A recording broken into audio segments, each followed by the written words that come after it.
Hi, welcome back. ಇದು ನಮ್ಮ ಹುಡುಗನ ಬರ್ತಡೇ ಪ್ರಿಪ್ರೇಷನ್ ವಿಡಿಯೋ. ಹೇಗೆಲ್ಲ ಪ್ರಿಪೇರ್ ಆಗಿದ್ವಿ, ಹೇಗೆಲ್ಲ ಪ್ರಿಪೇರ್ ಮಾಡಿದ್ವಿ ನೋಡಿ. ಇಲ್ಲಿ ಮೇಲ್ಗಡೆ ಒಂದು ಪಿಕ್ಚರ್ ಕಾಣ್ತಾ ಇದೆಯಲ್ಲ, ಆ ಥರ ಮಾಡಬೇಕು ಅಂತ ಆ್ಯಕ್ಚುಲಿ ನಮ್ಮ ಪ್ಲ್ಯಾನ್ ಇದ್ದಿತ್ತು. ಅಷ್ಟೆಲ್ಲ ಪರ್ಫೆಕ್ಟಾಗಿ ಅಷ್ಟೆಲ್ಲ ಚೆನ್ನಾಗಿ ಮಾಡೋಕ್ಕಂತೂ ಆಗಲಿಲ್ಲ, ಬಟ್ ಸ್ವಲ್ಪ ಚೆನ್ನಾಗಿ ಮಾಡಿದ್ದೀವಿ. ಹೇಗಿತ್ತು ಅಂತ ನೋಡಿ. ಮತ್ತೆ ಬಿಡಿಸೋ ಕೆಲಸ ಕೊಡ್ತೀನಿ ನಿಂಗೀಗ. ಸಾಕು ತೆಗಿ.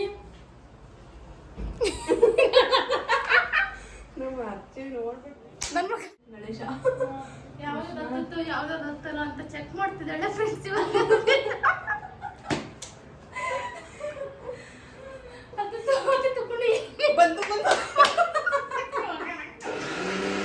ನೋಡಿ ಫ್ರೆಂಡ್ಸ್, ಅರ್ಪಿತಾ ತುಂಬ ಖುಷಿಯಾಗಿದ್ದಾಳೆ. ಡೆಕೋರೇಷನ್ ಕೆಲಸ ಎಲ್ಲ ಮುಗಿಸಿ ಅಡುಗೆ ರೆಡಿ ಮಾಡ್ಕೊಂಡ್ವಿ. ಆ್ಯಕ್ಚುಲಿ ನಾವು 6 ಗಂಟೆಗೆ ಬರ್ತ್ಡೇ ಸೆಲೆಬ್ರೇಷನ್ ಮಾಡಬೇಕು ಅಂತ ಹೇಳಿದ್ದು. ಆದರೆ ಅದು ಆಗಿದ್ದು ನೋಡಿದರೆ 8:30 ಶುರುವಾಗಿದ್ದು 8:30ಗೆ. ಯಾಕೆಂದ್ರೆ ನಮ್ಮದೇ ಕೆಲಸ ಮುಗ್ದಿರಲಿಲ್ಲ ಅಲ್ಲಿ.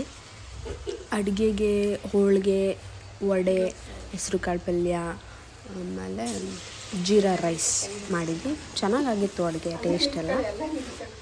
ಅಡುಗೆ ಎಲ್ಲ ಮಾಡಿ ನಾನು ನನ್ನ ತಂಗಿ ರೆಡಿ ಆದ್ವಿ. ನನ್ನ ಫ್ರೆಂಡ್ಸ್ ಆಲ್ರೆಡಿ ರೆಡಿ ಆಗಿಬಿಟ್ಟು ಬಂದಿದ್ದರು. ಕತ್ಲೆ ಆದಮೇಲೆ ಡೆಕೋರೇಷನ್ ಹೇಗೆ ಕಾಣುತ್ತೆ ನೋಡಿ. ಚೆನ್ನಾಗಿದೆ ಅಲ್ವಾ, ಕ್ಯೂಟಾಗಿ ಸಿಂಪಲ್ಲಾಗಿ. ಇಲ್ಲಿ ನೋಡಿ, ವಿಡಿಯೋದಲ್ಲಿ ನನ್ನ ಮೈದನ ಕೂತಿದ್ದಾನೆ. ಪಾಪ ಅವ್ನು ಬರಬಾರ್ದು ಅಂತ ಕಷ್ಟಪಟ್ಟು ರೆಕಾರ್ಡ್ ಮಾಡ್ತಾಯಿದ್ದೀನಿ, ಆದರೂ ಬಂದಿದ್ದಾನೆ ವಿಡಿಯೋದಲ್ಲಿ. ಇದು ಬರೀ ಪ್ರಿಪ್ರೇಷನ್ ವಿಡಿಯೋ, ಹಾಗಂತ ಸೆಲೆಬ್ರೇಷನ್ ವಿಡಿಯೋ ಏನು ಬರಲ್ಲ. Thank you for watching.